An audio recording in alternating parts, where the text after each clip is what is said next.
വിഷുവിനോടനുബന്ധിച്ച് Kozhikode medical കോളേജിലെ രോഗികൾക്കും കൂട്ടിരിപ്പുകാർക്കും സദ്യയൊരുക്കി സേവാഭാരതി.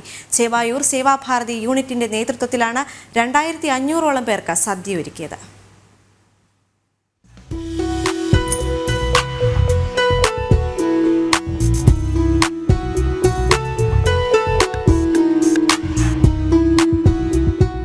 കഴിഞ്ഞ 30 വർഷത്തിലധികമായി കോഴിക്കോട് മെഡിക്കൽ കോളേജിൽ സേവാഭാരതി സൗജന്യമായി ഭക്ഷണ വിതരണം നടത്തുന്നുണ്ട്.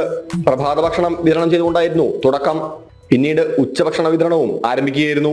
കഴിഞ്ഞ നിരവധി വർഷങ്ങളായി ഓണത്തിനും വിഷുവിനും മുടങ്ങാതെ സേവാഭാരതി സദ്യയും വിളമ്പുന്നുണ്ട്. രോഗികളും കൂട്ടിരിപ്പുകാരും അടക്കം 2000ഓളം പേർക്കാണ് ഇത്തവണ സദ്യ ഒരുക്കിയത്.